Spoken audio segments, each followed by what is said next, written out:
Hi friends, welcome to my channel. ఈరోజు మనం ఈ వీడియోలో ఎపిసోడ్ 16ని చూద్దాము. లాస్ట్ ఎపిసోడ్లో హీరో ఇసుక తుఫాన్లో ఇరుక్కొని ఉంటాడు. ఇప్పుడు ఎపిసోడ్ స్టార్టింగ్లోనే టీం వాళ్ళంతా కలిసి హీరోని వెతుకుతూ ఉన్నారు. ఎంత వెతికినా హీరో దొరకకపోవడంతో వాళ్ళందరూ కలిసి రిటర్న్ వచ్చేస్తున్నారు. ఇలా కొన్ని రోజులు గడిచిపోతుంది. హీరోయిన్ మాత్రము అన్నం తినకుండా నిద్రపోకుండా హీరో గురించి థింక్ చేస్తూ ఉంటే అక్కడికి హీరోయిన్ వాళ్ళ నాన్న వచ్చి, ఇలా చూడమ్మా, యాన్యూ చనిపోయినట్టు ఉన్నాడు. ఒకవేళ తను బ్రతికి ఉంటే ఈ పాటికి తిరిగి వచ్చి ఉండేవాడు కదా. అందువల్ల తను ఇప్పుడు తిరిగి వచ్చే అవకాశాలు చాలా తక్కువగా ఉన్నాయి.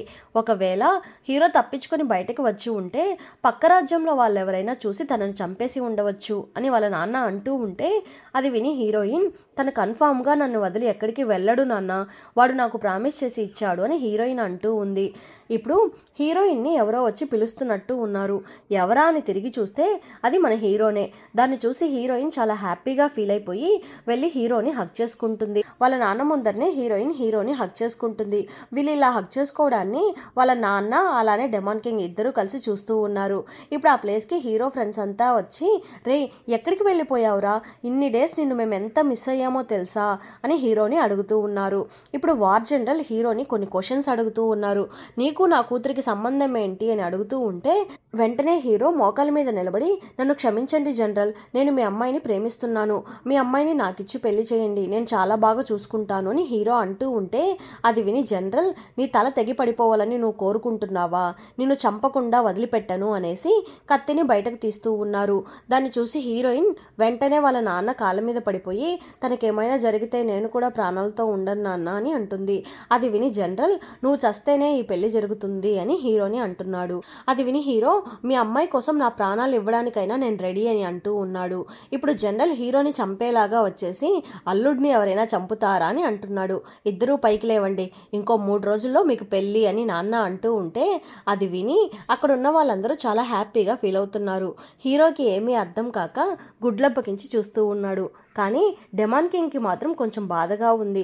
ఇక్కడేమో హీరోయిన్ తన పెళ్లికి అలంకరించే కిరీటాన్ని తనే తయారు చేస్తూ ఉంది. ఇప్పుడు ఆ ప్లేస్కి డెమాన్ కింగ్ వచ్చి, నువ్వు నిజంగానే ఆ యాన్యూని పెళ్లి చేసుకోబోతున్నావా అని అడుగుతున్నాడు. హీరోయిన్ అవును అని అంటుంది. అయినా దీన్ని ఇప్పుడెందుకు అడుగుతున్నావు అని హీరోయిన్ అడుగుతూ ఉంటే అదేం లేదు, జస్ట్ క్యాజువల్గా అడిగాను అని డెమాన్ కింగ్ హీరోయిన్కి హెల్ప్ చేస్తూ ఉన్నాడు. ఇప్పుడు డెమాన్ కింగ్ అడవిలో నడిచి వెళ్తూ ఉన్నాడు. అప్పుడు కుకింగ్ గార్డ్ విసిరిన వలలో డెమాన్ కింగ్ వెళ్ళి ఇరుక్కుంటున్నాడు. ఇప్పుడు కుకింగ్ గార్డ్ వంటకు మంచి జంతువు దొరికినట్టు ఉంది, కానీ ఇలాంటి జంతువుని నేను ఎప్పుడూ చూడలేదే అని థింక్ చేస్తూ ఉంటే ఇప్పుడు డెమాన్ కింగ్, నన్ను కొంచెం త్వరగా కిందికి దింపు, నేను ఈ రాజ్యానికి చెందిన వార్ జనరల్ యొక్క కొడుకుని అని అంటున్నాడు. అది విని కుకింగ్ గార్డ్ ఓకే అనేసి డెమాన్ కింగ్ని కిందకి దింపేసి అక్కడ నుండి వెళ్ళిపోతుంది. ఇప్పుడు డెమాన్ కింగ్ ఎక్కడా అమ్మాయి అన్నట్లు వెతుకుతూ ఉన్నాడు. ఇప్పుడు హీరో ఎవరికీ తెలియకుండా మింగ్ని మీట్ అవ్వడానికి వచ్చి ఉంటాడు. ఇప్పుడు ఆ మింగ్, నీకు ఆ వార్ జనరల్ యొక్క కూతురికి పెళ్ళంట కదా, అందరూ మాట్లాడుకుంటూ ఉన్నారు, నువ్వు బాగా ప్లాన్ చేస్తున్నావు, నువ్వు ఆ వార్ జనరల్ పక్కన ఉంటేనే తనని త్వరగా చంపగలవు అని అంటూ ఉంటే అది విని హీరో, నేను నిజంగానే అమ్మాయిని ప్రేమిస్తున్నాను అని హీరో అంటున్నాడు. దానికి మింగ్, నువ్వు చనిపోయే స్టేజ్లో ఉన్నప్పుడు నేనే నిన్ను కాపాడి ఒక తమ్ముడిలాగా నాతో ఉంచుకున్నాను, నాకు ఇలాంటి ద్రోహం చేస్తావా, నేను నిన్ను నమ్మే కదా ఇదంతా చేస్తూ ఉన్నాను అని మింగ్ అంటున్నాడు. అది విని హీరో, నన్ను క్షమించండి, త్వరలోనే ఆ వార్ జనరల్ని నేను చంపేస్తాను అని హీరో అంటున్నాడు. ఇప్పుడు హీరో హీరోయిన్ ఇద్దరూ కలిసి పెళ్లికి కావాల్సిన ఐటమ్స్ని కొనడానికి మార్కెట్కి వచ్చి ఉంటారు. అప్పుడు ఆ మింగ్ని దారుణంగా తీసుకొని వస్తూ ఉన్నారు. దాన్ని చూసి హీరోకి బాగా కోపం వస్తుంది. ఇప్పుడు హీరో మింగ్ని చూడ్డానికి వస్తూ ఉన్నాడు. దాన్ని చూసి మింగ్, ఇప్పుడు నువ్వు ఇక్కడికి ఎందుకు వచ్చావు అని అడుగుతూ ఉన్నాడు. నేను మిమ్మల్ని కాపాడడం కోసమే ఇక్కడికి వచ్చాను అని హీరో అంటూ ఉంటే, నువ్వు నన్ను కాపాడిన అవసరం లేదు, దానికి బదులుగా నువ్వు ఆ వార్ జనరల్ని చంపాలి అని అంటున్నాడు. అది విని హీరో ఓకే అనేసి అక్కడి నుండి వెళ్ళిపోతున్నాడు. హీరోకి మింగ్ ఒక అన్న లాంటి వాడు. తన మీద హీరోకి చాలా ప్రేమ ఉంటుంది. మింగ్కి ఇలాంటి సిచ్యువేషన్ రావడంతో దాన్ని చూసి హీరో బాధపడుతూ వస్తూ ఉన్నాడు. అప్పుడు ఎక్కడికి డెమాన్ కింగ్ వస్తున్నాడు. ఇక్కడికి ఎందుకు వచ్చావు అని అడుగుతూ ఉంటే, సరేరా ఇద్దరిలో ఎవరు గెలుస్తారో చూద్దాము అనేసి ఇద్దరు ఫైట్ చేసుకుంటున్నారు. సడన్ గా వీళ్ళకి ఏమైందో ఏమో, ఇద్దరు కలిసి ఇప్పుడు మాట్లాడుకుంటూ ఉన్నారు. ఇప్పుడు డెమాన్ కింగ్, నువ్వు నిజంగానే నా చెల్లెల్ని ఇష్టపడుతున్నావా అని అడుగుతున్నాడు. అవును అని హీరో అంటూ ఉంటే, సరే అయితే తనని బాగా చూసుకో, యాక్చువల్గా నాకు నువ్వంటే పెద్దగా ఇష్టం లేదు, కానీ నా చెల్లెలికి నువ్వంటే ఇష్టం కాబట్టి ఇప్పుడు నువ్వంటే నాకు కూడా ఇష్టమే అని డెమాన్ కింగ్ అంటూ ఉన్నాడు. ఇప్పుడు నెక్స్ట్ డే అవుతుంది. మింగ్ని చంపడానికి తీసుకుని వచ్చి ఉన్నారు. దాన్ని చూసి హీరో దిగులుగా నిలబడుకుని ఉన్నాడు. ఇప్పుడు హీరో కళ్ళ ముందరే మింగ్ని చంపేస్తున్నారు. ఇప్పుడు నెక్స్ట్ డే అవుతుంది. హీరో హీరోయిన్ ఇద్దరు పెళ్లి గెటప్లో బాగా రెడీ అయ్యి వస్తూ ఉన్నారు. ఇప్పుడు వార్ జనరల్ వాళ్ళిద్దరికి పెళ్లి చేస్తున్నాడు. దాన్ని చూసి అక్కడ ఉన్న వాళ్ళంతా చాలా హ్యాపీగా ఫీల్ అవుతున్నారు. ఇప్పుడు హీరో ఒక బాణాన్ని వదిలి అక్కడ ఉన్న ఫ్లవర్ బొకేని కింద పడేలాగా చేస్తున్నాడు. ఆ బొకేని పట్టుకుంది ఎవరా అంటే హీరో వాళ్ళ ఫ్రెండే. అతనే ఆ బొకేని పట్టుకుని నెక్స్ట్ పెళ్లి నాకే అని అంటున్నాడు. దాన్ని చూసి డెమాన్ కింగ్ నవ్వుకుంటున్నాడు. ఇప్పుడు నైట్ అవుతుంది. అందరూ డ్రింక్ చేస్తూ బాగా హ్యాపీగా నవ్వుకుంటూ ఉన్నారు. ఇప్పుడు హీరో వాళ్ళ ఫ్రెండ్స్ లో ఒకరు అందరూ రాణి లాంటి భార్య రావాలి అని కోరుకుంటారు. కానీ మన వాడికి రాణినే భార్యగా వచ్చింది అని నవ్వుకుంటూ ఉన్నారు. అక్కడికి వార్ జనరల్ వస్తున్నారు. వార్ జనరల్ని చూసి అక్కడున్న వాళ్ళందరూ భయపడిపోతున్నారు. రే నన్ను చూసి భయపడకండిరా, ఈ రోజు నైట్ వరకు నేను మీ ఫ్రెండ్నే అని అంటూ ఉంటే ఇప్పుడు అందరూ కలిసి డ్రింక్స్ చేస్తున్నారు. ఇప్పుడు మనకి హీరో హీరోయిన్ని చూపిస్తున్నారు. ఈ రోజు వాళ్ళకి ఫస్ట్ నైట్ లాగా ఉంది. ఇప్పుడు హీరో వచ్చి హీరోయిన్ చెయ్యి పట్టుకుని మనం ఇష్టపడ్డట్టు మన పెళ్లి జరిగిపోయింది, ఇక నుండి నువ్వు నన్ను నమ్మితే చాలు అని హీరో అంటున్నాడు. అది విని హీరోయిన్ ఓకే అని అంటుంది. ఒకవేళ నేను నిన్ను మోసం చేస్తే ఏం చేస్తావు అని హీరో అడుగుతూ ఉంటే నువ్వు నన్ను మోసం చేయవు అని హీరోయిన్ అంటుంది. ఇప్పుడు హీరో హీరోయిన్ని కిస్ చేసేలాగా వస్తూ ఉంటే హీరోయిన్ కళ్ళు మూసుకుంటుంది. కానీ హీరో తనని కిస్ చేయడానికి రాలేదు. ఒక మత్తు మందుని తీసి ముక్కు దగ్గర పెట్టగానే వేజు దాని స్మెల్ పీల్చి మైకంలోకి వెళ్ళిపోతుంది. ఇప్పుడు హీరో నన్ను క్షమించు వేజు అనేసి ఇప్పుడు డైరెక్ట్గా బయటకు వెళ్ళిపోతున్నాడు. ఇప్పుడు హీరో వాళ్ళ టీం అంతా బయటకు వచ్చి అక్కడ ఉన్న వాళ్ళందరినీ అటాక్ చేస్తూ ఉన్నారు. అదంతా హీరో ప్లాన్ లాగానే ఉంది. ఇప్పుడు హీరో బయటకు రాగానే ముందుగా హీరోయిన్ వాళ్ళ నాన్నని చంపేస్తున్నారు. హీరో హీరోయిన్ వాళ్ళ నాన్నని చంపడం హీరోయిన్ తన కళ్ళారా చూసేస్తుంది. తను మైకం నుండి లేచి వచ్చేసి ఉంటుంది. తను బయటికి రాగానే ఫస్ట్ చూసింది వాళ్ళ నాన్నని చంపడమే. దాన్ని చూసి హీరోయిన్ మనసు విరిగిపోతుంది. ఇప్పుడు హీరో తన బెస్ట్ ఫ్రెండ్ అని ఒకరిని అంటూ ఉంటాడు కదా, అతన్ని చంపేస్తున్నాడు. హీరో ఇలా అందరినీ చంపడం చూసి హీరోయిన్ ఏడుస్తూ ఉంది. తను అలా ఏడవడంతో తన బాడీలో ఉండే ఫీనిక్స్ పక్షి శక్తి బయటకు వచ్చేస్తుంది. ఆ పవర్ అక్కడ ఉన్న వాళ్ళందరినీ చంపేస్తుంది. ఇప్పుడు ఆ ప్లేస్ అంతా మాడి మసైపోయినట్టుగా అయిపోతుంది. ఇప్పుడు అక్కడ ఉన్న సోల్జర్స్ అంతా చనిపోయిన తర్వాత అక్కడికి ఒక అతను వచ్చి ఇక నుండి మన రాజ్యానికి వార్ జనరల్ గా వేజునే ఉంటుంది అని చెప్పగానే అక్కడికి ఒక సోల్జర్ పరిగెత్తుకుంటూ వచ్చి ఈ అమ్మాయిని వార్ జనరల్ గా పెట్టకండి, ఎందుకంటే తను ఒక డెమాన్, తన ఆకాశంలో ఎగిరి అందరినీ చంపడాన్ని నేను నా కళ్ళారా చూశాను అని అంటున్నాడు. అది విని హీరోయిన్ని తీసుకుని వెళ్ళి జైల్లో వేసేస్తున్నారు. ఇప్పుడు హీరోయిన్ జైల్లో ఉంది. తనని చూడడానికి ఇప్పుడు అక్కడికి ఒక నెగటివ్ ఎనర్జీ వస్తూ ఉంది. ఎవరా అని చూస్తే అప్పుడున్న డెమాన్ కింగ్. ఇప్పుడు ఆ డెమాన్ కింగ్ అందరినీ మైకంలోకి పంపించేసి హీరోయిన్కి పవర్స్ ఇచ్చి లేపుతూ ఉన్నాడు.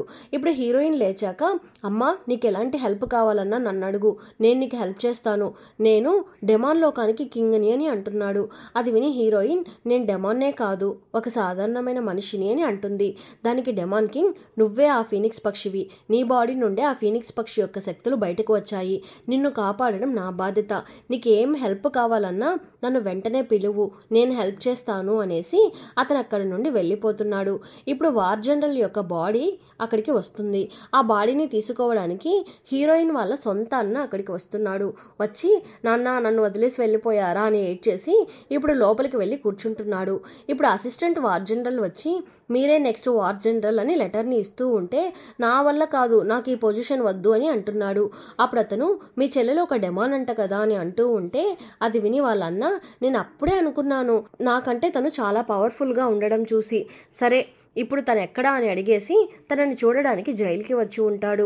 వచ్చి నువ్వు ఒక డెమాన్ అంట కదా, అయితే నువ్వు నా సొంత చెల్లెలు కాదన్నమాట అని అంటూ ఉంటే అది విని హీరోయిన్ అన్న ఏం మాట్లాడుతున్నావు, నేను నీ సొంత చెల్లెల్ని అని హీరోయిన్ అంటుంది. అది విని అన్న నాకెందుకో కొంచెం డౌట్గానే ఉంది అని ఏదేదో మాటలు అంటూ ఉంటే అది విని హీరోయిన్ అన్న కొంచెం బయటికి నన్ను అలో చేయండి, నేను వెళ్ళి ఆ యాన్యుని నా చేతులతోనే నేను చంపేసి వస్తాను. ఎందుకు అతన్ని చంపేసి అందరి దగ్గర నువ్వు మంచి పేరు తెచ్చుకోవడానికా, దానికంతా నేనంత ఛాన్స్ ఇవ్వను అని అంటున్నాడు. అది విని హీరోయిన్ అన్న మీరు నన్ను తప్పుగా అర్థం చేసుకుంటున్నారు అని హీరోయిన్ అంటూ ఉంది. దాన్ని చూసి డెమాన్ కింగ్కి కూడా బాగా కోపం వచ్చేస్తుంది.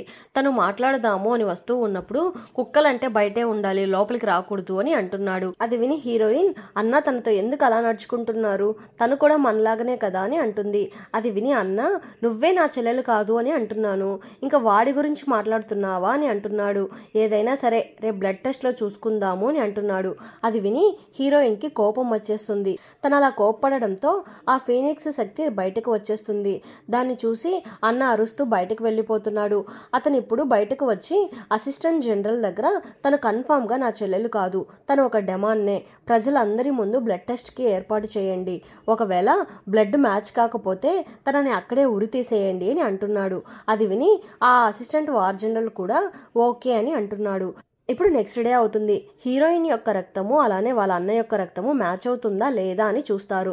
రెండు రక్తాలు కలిసిపోతే ఇద్దరు అన్నా చెల్లెళ్ళు అని అంటారు. ఒకవేళ కలవకపోతే ఇద్దరు వేరు అని అనుకుంటారేమో. ఇప్పుడు ఇద్దరు వాళ్ళ వాళ్ళ రక్తాన్ని వదలగానే అవి రెండు సెపరేట్గా ఉంటున్నాయి.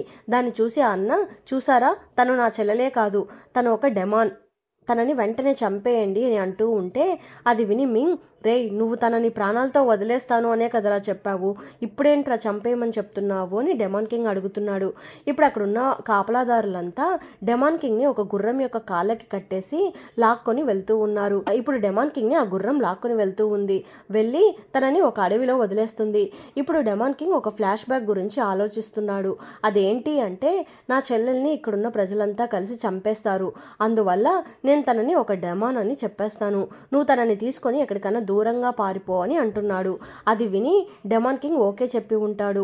ఆ డెమాన్ కింగ్నే ఈ బ్లడ్ టెస్ట్ చేసే వాటర్ని మార్చేసి ఉంటాడు. ఆ బ్లడ్ రెండు కలవకూడదు అన్నట్లుగా చేసి ఉంటాడు. ఇప్పుడు దాని గురించి థింక్ చేస్తూ ఇలా మోసం చేసేసావేంట్రా అని అనుకుంటున్నాడు. మనకి హీరోని చూపిస్తున్నారు. హీరో ఇప్పుడే మైకం నుండి కళ్ళు తెరిచినట్టు ఉన్నాడు. హీరోకి ఏమై ఉంటుంది అంటే, హీరోయిన్ని జైల్లో కలిసి ఉంటాడు. హీరో, నేను నిన్ను కాపాడడానికి జైల్లోకి వచ్చాను అని అంటూ ఉంటే హీరోయిన్ దాన్ని చూసి కోప్పడుతుంది. తను అలా కోప్పడడంతో తన ఫీనిక్స్ పక్షి శక్తి బయటకు వచ్చి హీరోని దూరంగా విసిరేసేస్తుంది. అప్పుడు హీరో మైకంలోకి వెళ్ళిపోతాడు. హీరో ఇప్పుడు మైకం నుండి కళ్ళు తెరుస్తున్నాడు. పక్కనే వార్గార్డ్ కూర్చొని ఉన్నాడు. ఇప్పుడు వార్గార్డ్, నువ్వు భూలోకానికి ఏ పని కోసం అయితే వచ్చావో ఆ పనిని కంప్లీట్ చేసే టైం వచ్చింది అనేసి హీరోని స్వర్గానికి తీసుకుని వెళ్తున్నాడు. ఇప్పుడు హీరో నిజంగానే నిద్రపోతూ ఉన్నాడు. ఆ వార్గార్డ్ ఆ నిద్ర నుండి హీరోని నిద్రలేపి ఆ ఫీనిక్స్ పక్షిని చంపడానికి సమయం వచ్చింది అని అంటున్నాడు. అది విని హీరో వాళ్ళ అమ్మా నాన్నకి నమస్కరించి, నేను ఆ ఫీనిక్స్ పక్షిని చంపేసి వచ్చిన తర్వాత మిమ్మల్ని వచ్చి మీట్ అవుతాను అనేసి అక్కడి నుండి వెళ్ళిపోతున్నాడు. ఇక్కడేమో హీరోయిన్ వాళ్ళ సొంత అన్న డెమాన్ కింగ్ని చంపడానికి మనుషుల్ని పంపించి ఉంటాడు. ఎందుకంటే డెమాన్ కింగ్ హీరోయిన్కి సపోర్ట్ చేస్తూ ఉంటాడు కాబట్టి. ఇప్పుడు అక్కడున్న మనుషులంతా వచ్చి డెమాన్ కింగ్ని చంపేస్తున్నారు. ఇప్పుడు డెమాన్ కింగ్ అక్కడికక్కడే చనిపోయి పడిపోతున్నాడు. ఇక్కడేమో హీరోయిన్ని ఆ ఊర్లో వాళ్ళందరి ముందు ఉరి తీయడానికి తీసుకుని వచ్చి ఉంటారు. ఇప్పుడేమో అన్న, నువ్వు చేసిన పెద్ద తప్పు వల్లనే నీకు ఈ పరిస్థితి వచ్చింది, నువ్వు ఒక డెమాన్గా పుట్టడమే నువ్వు చేసిన పెద్ద తప్పు అనేసి హీరోయిన్ని చంపడానికి చాలా బాణాలని పంపించమని అంటున్నాడు. అలా బాణాలు వస్తూ ఉన్నప్పుడు హీరోయిన్ ఒక ఫీనిక్స్ పక్షిలాగా మారి తను అక్కడి నుండి వెళ్ళిపోతుంది. తను ఇప్పుడు ఎక్కడికి వెళ్తుంది అంటే, హీరోయిన్ వాళ్ళ నాన్నని చంపేసి ఉంటాడు కదా ఒక ప్లేస్, ఆ ప్లేస్కి వెళ్తుంది. అక్కడికి వెళ్ళి చూడగానే హీరోయిన్కి చాలా బాధగా అనిపిస్తుంది. ఇప్పుడు హీరోయిన్ ఆ డెమాన్లో ఒక రాజుని పిలుస్తుంది. అతను అక్కడికి వచ్చేస్తున్నాడు. ఇప్పుడు హీరోయిన్ ఆ యాన్యుని నేనే చంపాలి అని అంటుంది. అది విని ఆ డెమాన్ కింగ్, మీరు అనుకున్నట్టుగా అతనేమి సాధారణమైన వ్యక్తి కాదు, అతను స్వర్గరాజు యొక్క కుమారుడు అనే సన్ గాడ్, అతను వచ్చిందే మిమ్మల్ని చంపడానికి అని అంటున్నాడు. అది విని హీరోయిన్, ఓహో నన్ను చంపడానికే వచ్చాడా, అలా అయితే నేను కూడా తనని చంపుతాను అని అంటుంది. ఇప్పుడు హీరోయిన్ డెమాన్ కింగ్ ఇద్దరూ కలిసి హీరో దగ్గరికి వస్తున్నారు. ఇప్పుడు వీళ్ళందరూ ఆకాశానికి మధ్యలో నిలబడుకొని ఉన్నారు. ఇప్పుడు హీరోయిన్, నువ్వు ఏ రోజైనా నిజంగా నన్ను ప్రేమించావా అని అడుగుతుంది. అది విని సన్ గాడ్, నేను నిన్నెలా ప్రేమించగలను, నువ్వు నా శత్రువు కదా, నేను నిన్ను చంపాలే కానీ ప్రేమించకూడదు, ఇదేమి భూలోకంలో యాన్యు వెయిజు లవ్ స్టోరీ కాదు, ఇప్పుడు నువ్వు ఫీనిక్స్ పక్షివి, నేను సన్ గాడ్ని, నిన్ను నేను చంపి తీరాల్సిందే అని అంటున్నాడు. అంతటితో ఈ ఎపిసోడ్ ఎండ్ అయిపోయింది. ఈ ఎపిసోడ్ ఎలా ఉందో తప్పకుండా కమెంట్ చేయండి. అలానే లైక్స్ వేయండి. మీరు వేసే ఒక్కొక్క లైక్ నా ఛానల్ని వేరే వాళ్ళకి రికమెండ్ చేస్తుంది. ప్లీజ్ సపోర్ట్ చేయండి. Thanks for watching.